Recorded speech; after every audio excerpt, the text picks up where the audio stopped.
शेखर भोजराज की माइंडस्केप्स कला प्रदर्शनी का मुंबई के नेहरू सेंटर में भव्य समापन हुआ। भारत के पहले विशेष रूप से समर्पित spine surgeon doctor Shekhar Bhojraj की कला प्रदर्शनी आयोजन माइंडस्केप्स शीर्षक के तहत मुंबई स्थित नेहरू सेंटर वर्ली में किया गया। इस अवसर पर माननीय मुख्यमंत्री उद्धव जी ठाकरे, रश्मि ठाकरे उपस्थित थे।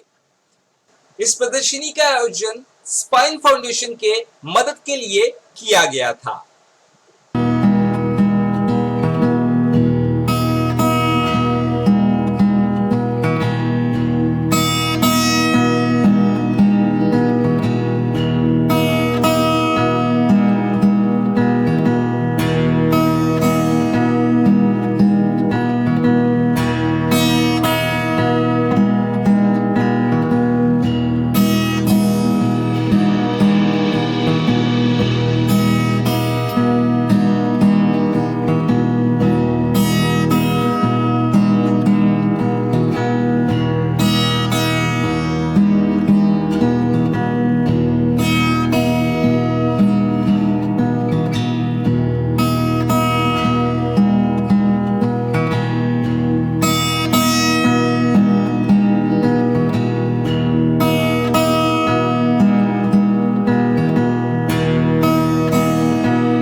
नहीं तो स्पाइन फाउंडेशन ऐसी संस्था या फाउंडेशन है जो गरीब लोगों का इलाज करती है, जांच करती है और उसके बाद जांच होने के बाद इलाज करती है। वो एक्सरसाइज से हो, दवा से हो या सर्जरी शस्त्रक्रिया से हो, तो ये तीनों हिसाब से उनकी ट्रीटमेंट होती है। तो उसके लिए स्पाइन फाउंडेशन बनाया गया है कि भारत में 70-80% तक के लोग गाँव में रहते हैं और वो ये स्पाइन सर्जरी या स्पाइन केयर जो बोलते हैं वो अफोर्ड नहीं कर सकते। तो उसके लिए फाउंडेशन की स्थापना की गई जिससे कि उनका इलाज हो सके। दूसरी बात है कि उनका इलाज तो हो जाएगा मगर वो हमारे स्पाइन सर्जन या स्पाइन तक पहुंच नहीं सकते। इसके लिए स्पाइन फाउंडेशन का दूसरा एम है कि उन तक पहुंचे। तो जैसे बम्बई में बैठ के अगर बोलेंगे कि गांव के लोग हमारे पास आए, हम लोग करेंगे, वो नहीं होगा। इसके लिए हम लोग गांव में जाके उनको ढूंढते हैं, उनका इलाज का जांच करते हैं और इलाज के बारे में उनको सलाह देते हैं और अगर ज़रूरत पड़े तो उनकी सर्जरी भी करते हैं। तो ये बेसिक स्पाइन फाउंडेशन का कॉन्सेप्ट है। Sir yesterday Uddhav Thackeray sir भी आए थे एंड किस तरह का एक सपोर्ट मिला उनसे, या उस बारे में बताएंगे सर? नहीं, उद्धव ठाकरे जी तो हमारे पुराने वैसे दोस्त रहे हैं और पिछले साल से हमारे पेशेंट भी रहे हैं और उनका एक खासियत है कि वो भी बड़े आर्टिस्ट है और फोटोग्राफ़र है। तो इसके लिए हमारी दोनों का थिंकिंग काफ़ी सिमिलर है। तो वो भी एग्जीबिशंस करते हैं, वो भी किताब प्रिंट करते हैं। तो जब उन्हें पता चला कि हमारा एग्जीबिशन है तब उन्होंने वक्त निकाल के यहाँ आने का अरेंजमेंट किया और बिज़ी शेड्यूल में, आपको तो पता है कितना बिज़ी शेड्यूल है, उसमें आके सिर्फ आके नहीं गए, हर एग्ज़िबिट के ऊपर चर्चा हुई और वो जानना चाहते थे उसके पीछे हमारा क्या विचार है और ये सब क्या कर रहे हैं। तो ये सब बहुत महत्वपूर्ण था। सर एग्जीबिशंस जो आपके कुछ और हुए हैं और भी होने वाले उस बारे में अगर आप बता दिए किस तरह फ़ायदा हो रहा तो है। ये एग्जीबिशन हमारा सबसे पहला 2019 2019 में हुआ। वो पहला एग्जीबिशन भी यहीं हुआ था नेहरू में, मगर उसमें कई साल की जो कलाकृति थी, एग्जिबिट्स थे, उस पे ऊपर वो बनाया था। और तब एक नया किताब भी छपा था, आर्ट बुक।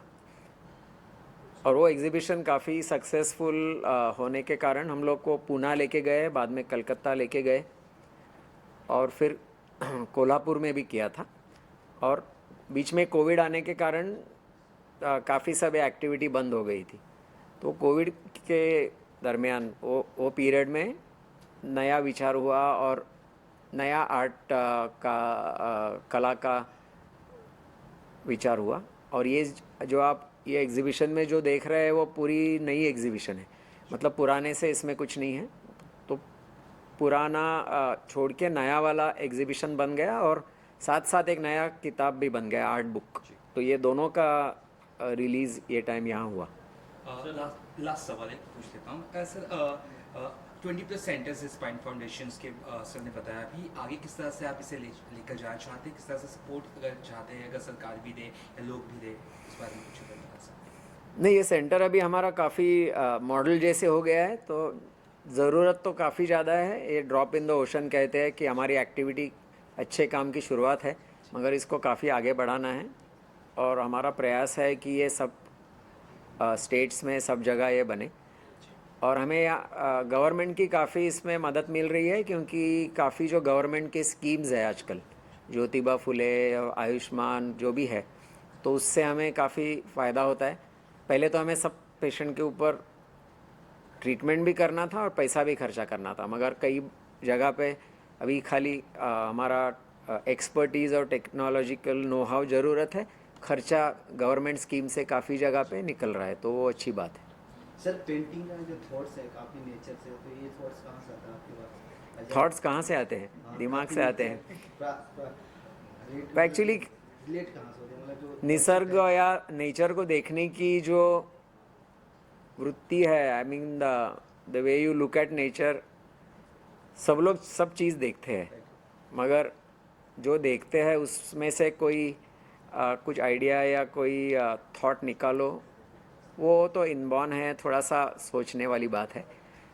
अगर आपने एग्जीबिशन देखा होगा तो वो कुछ आर्ट वाइज बहुत बड़ी चीज़ नहीं है, जैसे कुछ बड़ी पेंटिंग है या कैनवास पे काफ़ी दिन किया हुआ पेंटिंग ऐसे नहीं है। बेसिकली कॉन्सेप्ट्स और सिंपल स्केचेस है, उसमें कॉन्सेप्ट्स और थॉट प्रोसेस ज़्यादा इम्पॉर्टेंट है, पेंटिंग एज सच ज़्यादा इम्पॉर्टेंट नहीं है। तो वो मैं पसंद करता हूँ। इसमें मल्टीमीडिया का असर किया हुआ है, इसमें स्केचेस है, फोटोग्राफ्स है, दोनों के मिक्सचर है। और ये पूरा का पूरा एग्जीबिशन, अभी तक जो 5 एग्जीबिशन हुए और दोनों बुक बने, वो पूरा आईफोन पे किया हुआ है, पुराने आईफोन पे। इसमें कुछ बड़ी कैमरा का यूज़ नहीं किया है, कुछ नहीं।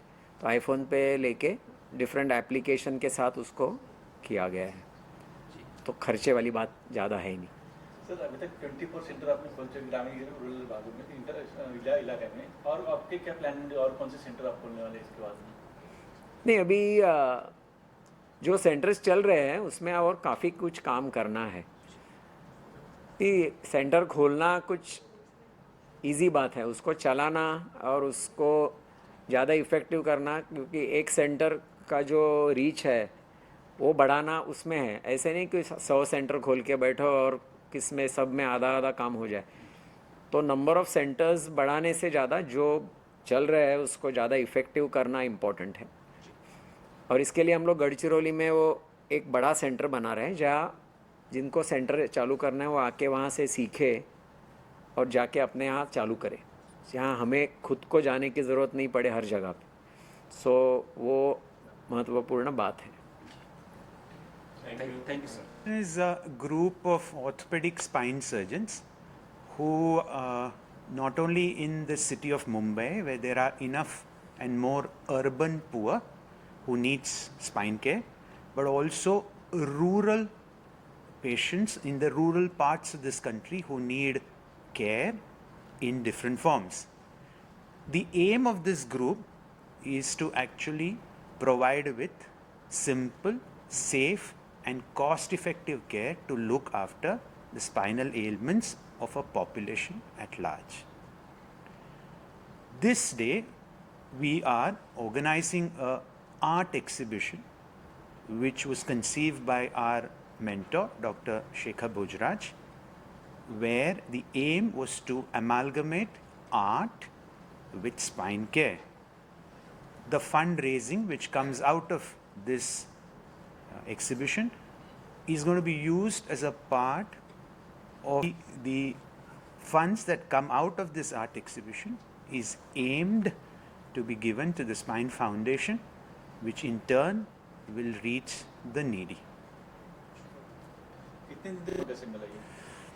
This is conducted over a 2-day period, yesterday and today, and it is organized in this Nehru Science Center from 10:30 to 7:30. We invite all to be a part of our journey to provide and help us in our endeavor. शुरुआत में हमारी जो आय होती थी वो कहीं donors के through आते थे. उसका मतलब बड़े कॉरपोरेट्स बोलिए, पेशेंट्स बोलिए, जो हमारी बड़ी अस्पताल में ऑपरेट किए जाते उनके थ्रू आ जाते. अभी इतने सालों के एंडेवर से हमारी एक कॉर्पस बनी है जिसको हम नीडी पेशेंट्स तक पहुंचाने की कोशिश करते हैं. नया ये भी हमारा प्लान है कि जिन व्यक्तियों को डोनर होकर कुछ प्रोवाइड करना हो उनको हम उस सेंटर या जो जगह रूरल एरिया में होगा उनके लोकल मैनेजमेंट या लोकल बॉडीज़ के साथ इंटरेक्ट करने दें, ताकि हम एक फैसिलिटेटर के तौर पर, हम एक मददगार के तौर पर रहेंगे, बट जो भी फंड्स आएंगे वो इवेंचुअली हमारे लोकल बॉडी तक पहुंचाई जाएगी. ये हमारी मकसद है आगे. सर आपसे भी जानना चाहेंगे, आज का ये जो इवेंट था ये आर्ट और मेडिकल फैसिलिटी या है ना स्पाइन फाउंडेशन से जुड़ा हुआ एक एमलगमेशन आप कह सकते हैं. ये एग्जीबिशंस के इसके पहले भी किए गए हैं और आज किस तरह से स्पेशल रहा? बिल्कुल. सो इससे पहले 4 एग्जीबिशंस हो चुके हैं, ये 5वां रहेगा. बॉम्बे, कोल्हापुर, पूना, ये इन जगहों पे हो चुका है एग्जीबिशन. और सबका मकसद यही था कि हम लोग आर्ट के ज़रिए लोगों को इकट्ठा लाए, जो डोनर्स हमारा काम देख के इसे रेप्लिकेट करना चाहते हैं या डोनर्स हमारे स्पाइन फाउंडेशन में हाथ बढ़ाना चाहते हैं. They are most happy and they will be appreciated if they come along. मान लीजिए किसी को स्पाइन का इशू है और आपके थ्रू कांटेक्ट करना चाहता है या इलाज करवाना चाहता है, मिनिमम से मिनिमम, है ना, तो उसका क्या एक कुछ प्रोसेस है या क्या कुछ, कैसे वो आपसे जुड़ सकता है, कैसे आगे बढ़ सकता है? सो जो बॉम्बे बेस्ड होते हैं, अर्बन पोर जिसे हम कहते हैं, यहाँ पे हम लोग VN देसाई सांता क्रूज में म्यूनिसिपल जनरल हॉस्पिटल में अटैच्ड है. वहाँ हमारा एक फुल्ली फंक्शनिंग यूनिट है, हमारे लिए एक स्पेशल OT है. सो वहाँ हम उनके लिए 3 टाइम्स ए वीक अवेलेबल रहते हैं. हमारे OT डेज, OT यूनिट और OT फंक्शनिंग यूनिट काम करता है. तो इन बॉम्बे जैसे हम लोग अर्बन पुअर कहते हैं, वो लोग वहाँ पे टोटली एक्सेस कर सकते हैं. और जहाँ कहीं भी हम लोग camps time to time use करते हैं, लोकल फैसिलिटीज़, चाहे वो गवर्नमेंट हॉस्पिटल हो या सिविल हॉस्पिटल हो, जहाँ पर भी कोई कॉम्प्लेक्स केस हो तो उसे हम लोग बॉम्बे आके उसका complete treatment free of cost करवाते हैं. मगर अगर कोई डिफरेंट हॉस्पिटल्स, जैसे हम लोग म्यूनसिपल हॉस्पिटल बोलो, सिविल हॉस्पिटल्स बोलो, गवर्नमेंट हॉस्पिटल्स बोलो, तो वहाँ पर भी हम लोगों को ट्रेन करते हैं. और इवेंचुअली एम वही रहेगा कि हम लोग जो वहाँ पे जाके सर्जरीज करती है उसमें हमसे वो ट्रेनिंग यूज़ करके इवेंचुअली वो लोग भी अपने आप ही काम करने लगे. सो रूरल पुअर के लिए ये जो 3 हॉस्पिटल्स बोले, हम लोग सिविल हॉस्पिटल बोले या गवर्नमेंट हॉस्पिटल बोले या टीचिंग हॉस्पिटल्स बोले, वहाँ पर भी आउटरीच करके रेगुलर कैंप्स करके एवरी 3 to 4 months कैंप्स करके वहाँ के रूरल पुअर को हम लोग सर्व करते हैं.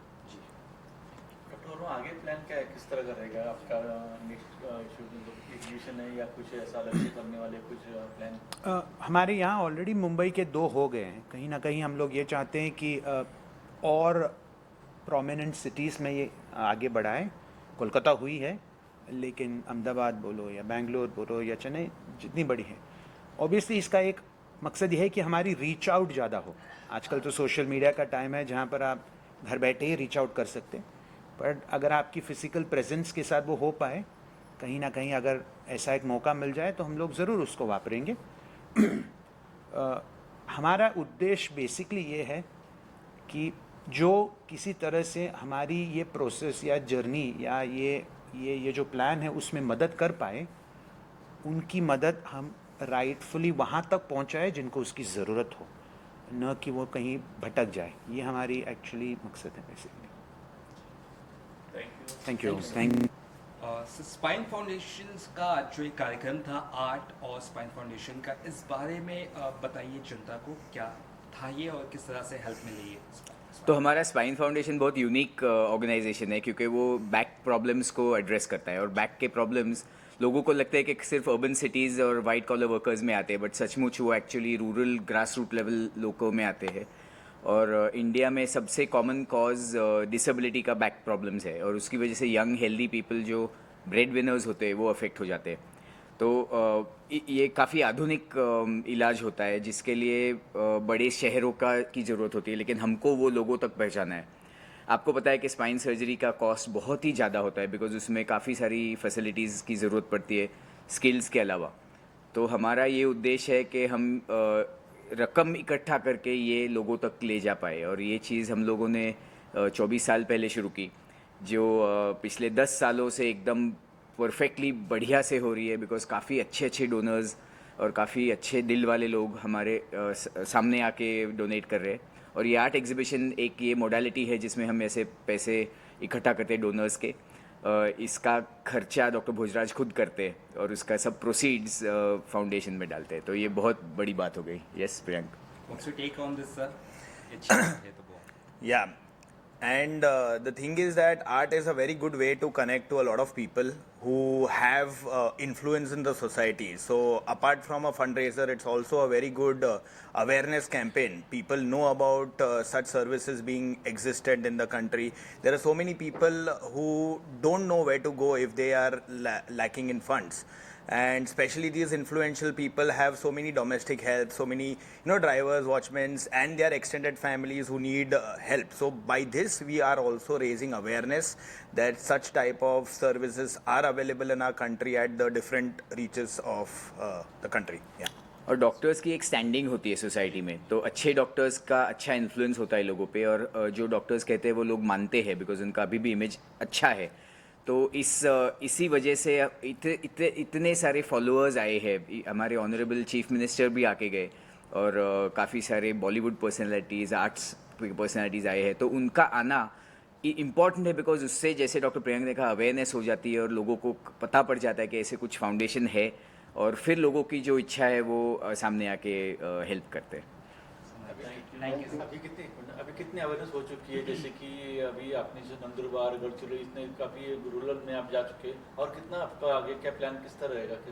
I'll just give you a small example. एक साधु प्रयागराज से ऑल द वे बॉम्बे आए, बिकॉज उन्होंने सुना था दैट स्पाइन फाउंडेशन का एक हॉस्पिटल है बॉम्बे में जहाँ पेशेंट को एडमिट करके वो एक्सरसाइज करवाते थे।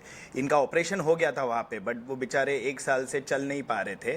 सो आई एम श्योर जो हम कर रहे हैं वो it is going to the public, because कोई और स्टेट से एक पेशेंट ने सुना हमारे बारे में and they have come here, and I think we consider that a big success. और इंडिया ऐसा कंट्री है जो इतना मैसिव है और उसमें इतनी डाइवर्सिटी है, और लोगों को एक जगह से दूसरे जगह जाना है ना, इंटरनेशनल ट्रैवल जैसे बड़ा हो जाता है। अरुणाचल प्रदेश से मुंबई आना इजी बात नहीं है। तो हम लोग की एंडेवर है कि हम उनके पास जाए, और ऐसे अभी हमारे 20 से ऊपर सेंटर्स हो गए हैं, और वो छोटे छोटे शहरों में, और वो पूरे इंडिया को मैप कर रहे हैं। लेकिन अभी और कम से कम 20-25 और बाकी है जो धीरे धीरे करके शुरू हो गए, बिकॉज उसमें काम बहुत टिकाऊ करना पड़ता है। वो काम छोटा मोटा नहीं चलता, तो उसमें पूरा स्टडी करके फिर वो सेंटर्स डेवलप करते हैं। बट होपफुली आते 2 साल में और 20 सच सेंटर्स हो जाएंगे।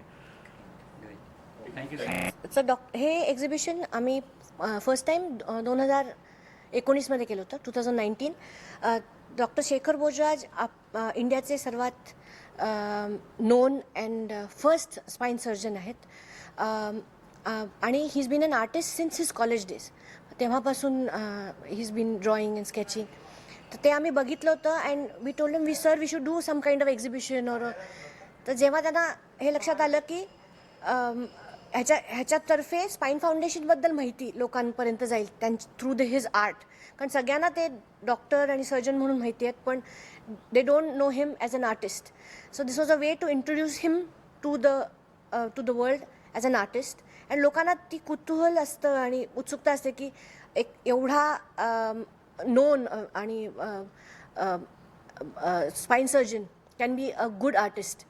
आणि म्हणून लोक येतात त्या कुतूहलानी आणि क्युरिओसिटीनी. आणि we can tell people this a new way of telling people about the spine foundation and it has worked. We have done a lot of exhibitions. पहिलं झालं एक्झिबिशन्स ते आम्ही मुंबईत केलं, पुण्यात केलं आणि कलकत्त्यात केलं. आणि जेव्हा कोविड डेजमध्ये लॉकडाऊनमध्ये sir worked on a lot more artworks. आणि this is a second exhibition, all new work. आणि दुसरं सेकंड पुस्तक आहे, तेव्हा एक पुस्तक केलं होतं आणि आत्ता एक पुस्तक केलं आहे. So I hope people like it. खूप रिस्पॉन्स चांगला मिळाला आहे आणि आज अजून अर्धा दिवस आहे. तर let's see how it goes. Planning काय तुमचं? सेम थिंग, हे एक्झिबिशन पुढे नेणार आणि सर काही थांबत नाहीत. ते he'll keep drawing, he'll keep sketching and showing us the world through his own eyes. काल आपले CM आले होते उद्धव ठाकरे. ते म्हणाले जेव्हा मला कळलं की हे स्पाईन सर्जन आर्टिस्ट आहेत तर I said okay I will get operated by because obviously their hands is the secret. So it's very nice to see and such a well known person, everybody knows him, सगळ्यांना ते माहिती आहेत and such successes we see. एवढे patients आले त्यांचे पण very humble person, very down to earth. त्यामुळे is absolutely great man. There is hustle bustle going around and it seems it's this also success, right? Yeah. This event. आणि त्यांचं काम ते कसं करतात, गावागावातून जातात, काम करतात. जस्ट बाय एक्झिबिशनमध्ये बघून तुम्हाला कळेल तो माणूस एक मिनटंही बसत नाही. And like people come and ask us why don't you sit for a वाईल. तर आम्ही त्यांना तेच सांगतो की सर जर बसत नाहीत खाली तर आम्ही कसं बसणार. तर मग ते उभे असतात, मग आम्ही उभे होतो. All right, thanks. आम्ही शेखरला आम्ही सगळे लहानपणाचे मित्र आहोत आणि लहानपणापासून बघतो आणि त्याचं सुरुवातीपासून ड्रॉइंग हे खूप छान होतं आणि डॉक्टर तर तो चांगला आहेच आता. आणि त्याचं सोशल आउटलुक जो आहे तो लहानपणापासून आम्ही बघितलेला आहे. तो जेव्हा ग्रो होत होता तेव्हा कित्येक पेशंटना त्यांनी स्वतः औषधं देऊन मदत केलेली आहे. आणि आता त्याच टॅलेंटचा तो ह्याच्यासाठी खूप चांगला उपयोग करतो आहे आणि खूप चांगली पेंटिंग करतो. आम्ही लहानपणापासून तो पेंटिंगमध्ये खूपच जास्त चांगला होता. तुमचे फाउंडेशन इतक्या जोरात चालले त्यावरती तुमची काय थोडीशी काय होणार आहे का, तुमच्याकडून काय त्यांच्यावर काय बोलू शकाल का त्याविषयी? फाउंडेशनचं काम त्याचं खूप युनिक आयडिया आणि केवळ त्याच्या सोशल आउटलुकमुळेच त्यांनी ते सुरू केलं आहे. आणि त्याचा तो जो ड्राईव्ह आहे त्या ड्राईव्हमुळेच असं होतं. नंतर एवढे चांगले डॉक्टर बाहेर जाऊन मुद्दाम काम करण्यासाठी वेळ देऊ शकत नाहीत. पण त्याच्या कधीच लहान ह्याच्यापासून कधी पैशाकडे त्याचा हे नव्हता सोडा. आणि ते त्याच्या वडिलांपासून मी बघतो. त्याचे वडील पण असेच होते, सिंपल घर सगळे सिंपल. त्याचे वडील, त्याचे बहीण सगळेच डॉक्टर आहेत आणि सगळ्यांचा सेम आउटलुक आहे त्याच्यात. माझे मित्र सुहास म्हात्रे यांनी म्हटल्याप्रमाणे माझं नाव संजय गात आणि त्यांनी म्हटल्याप्रमाणे आम्ही शेखरला मी 4थीपासून ओळखतो आहोत. सुरुवातीला शाळेत म्हणजे थोडासा असा मस्तीखोर असा मुलगा होता तो. परंतु लहानपणापासून आम्हा सर्वांचंच आम्ही जे क्लोजली नेट असं म्हणता येईल अशा मित्रांचं आमचं एक हे होतं की गरिबांकरता काहीतरी देशामध्ये आपण सर्वांनी काहीतरी करायचं.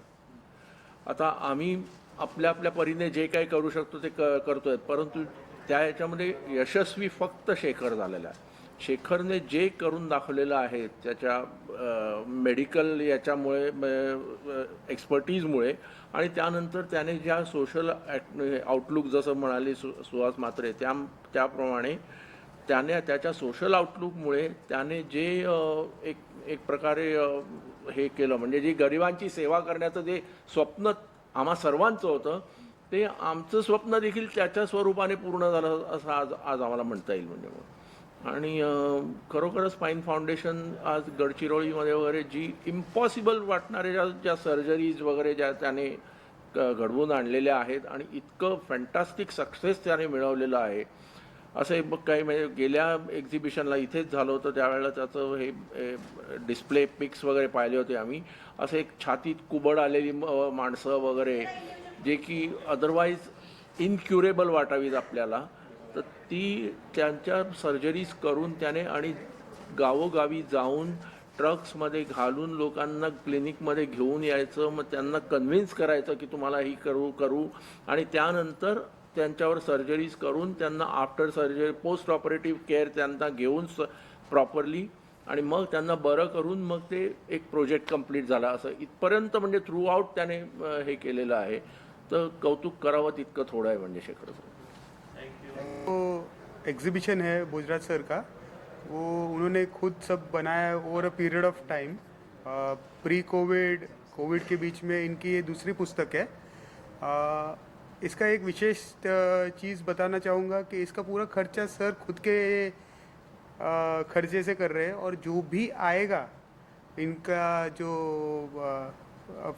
इसमें एग्जीबिशन का जो भी एग्जिबिट ये होने के बाद वो सब फाउंडेशन को जाएगा. So that is the greatness about this कि everything goes to the foundation. और फाउंडेशन का सबसे बड़ा चीज़ जो हमने सर से सीखा है कि every money given to us is spent on the patient. There is nothing in between. Sir आप मैं सर के टीम में मेनली रिहैबिलिटेशन कंसल्टेंट हूँ और मैं अभी 15-16 साल से सर के साथ हूँ. अभी सर्जन्स में बहुत इंडिया में ऐसा कंसेप्ट है कि सर्जरी करने के बाद आगे क्या देखने का, ये ऐसा कंसेप्ट ही नहीं है इंडिया में. रिहैबिलिटेशन बाहर बहुत ज़्यादा है. तो सर और सर की टीम मेन ऑपरेशन के बाद भी वो पेशेंट को कितना फ़ायदा होता है इसके ऊपर बहुत ध्यान देते हैं और इसके लिए रिहैबिलिटेशन को उनके हर ट्रीटमेंट का एक कंसेप्ट बनाया हुआ है सर ने. और अभी हमने जैसे बॉम्बे जैसे सिटीज़ में तो बहुत रिहैबिलिटेशन के सेंटर्स है, बट गढ़चिरौली, सितलिकी हर जगह पे हम लोग जाके ये जो ट्राइबल पॉपुलेशन है उनको एक्सरसाइजेस के हेल्प से कैसे ट्रीटमेंट देने का. जैसे सर ने बोला कि हर एक को स्पाइन सर्जरी की ज़रूरत नहीं पड़ती है, तो बहुत सारे लोगों को सिर्फ एक्सरसाइजेस से कमर का दर्द या गर्दन का दर्द ठीक हो सकता है. उनको कैसे आइडेंटिफाई करने का, ऐसे हम लोग एक फ़िल्टर बना रहे हैं. तो वो 80% पॉपुलेशन जो रहता है उनको तो बिना सर्जरी के ट्रीटमेंट हो सकती है. और इसलिए हम लोग रिहैबिलिटेशन के माध्यम से गढ़चिरौली में और बाकी जगह पे ऐसा एक ट्रेनिंग प्रोग्राम बना रहे हैं जिसमें हम लोगों को या फिर हेल्थ वर्कर्स को ट्रेन कर सके कि ये वाले पेशेंट्स जो ठीक हो सकते हैं उनको कैसे ठीक करने का और उसमें से किसको सर्जरी की ज़रूरत है उनको कैसे आइडेंटिफाई करके डॉक्टर्स तक पहुंचाने का.